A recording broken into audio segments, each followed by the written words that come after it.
Is it fair to say that, because we did the story about the vaccine just before Elon, not by accident. Is it fair to say that as we get closer to maybe very good news on a treatment front around COVID, the Republicans may pay hard or harder ball around how much they are willing to spend? Brian, that's a great point. Good to be with you again. I think the key here is that we're in full-blown election season.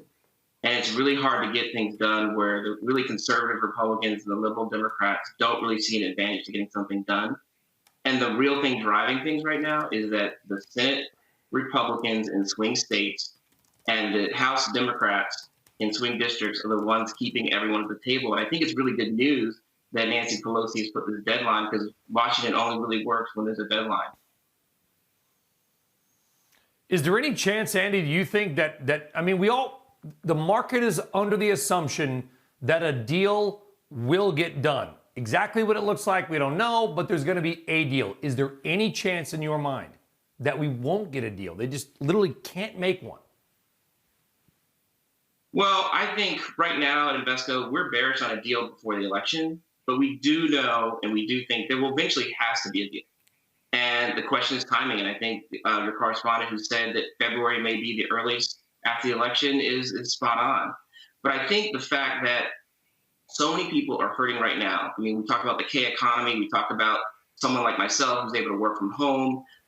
It doesn't impact as much. But those who have to get out and actually go to a job and get out in the world, it's really tough. And so I do think there's still enough pressure right now so that because people are really hurting, that there can be a deal. But the politics right now aren't fully aligned. So I'm really hopeful, but I'm not optimistic.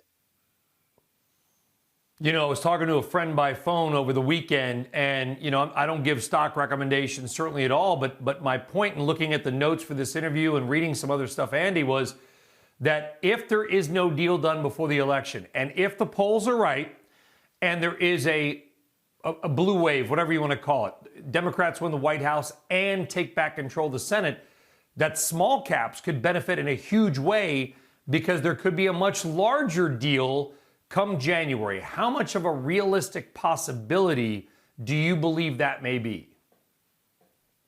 Well, Brian, I think that is the conventional wisdom right now, that if Biden wins the presidency and the Democrats have the House and Senate, that any COVID-19 stimulus will be larger, and then any subsequent infrastructure bill will be larger.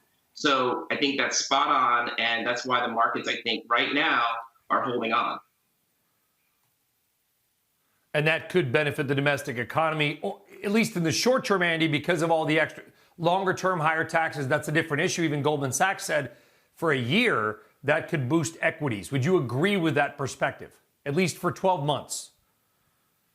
Absolutely. In the short term, I think it's good. I think there's going to be a lot of sensitivity in the Biden administration to making sure that you first get the economy going. If you just ignore the economy and you try to put in a bunch of new liberal policies, it's not going to work. And I think going back to the Goldman Sachs report, I think in the short term, I hear you, there may be some anxiety, but really the way we're looking at it is that any tax increase really won't take effect until 2022. So there's time to plan. And so I really wouldn't take that as too much of a concern right now. Shepard Smith here. Thanks for watching CNBC on YouTube.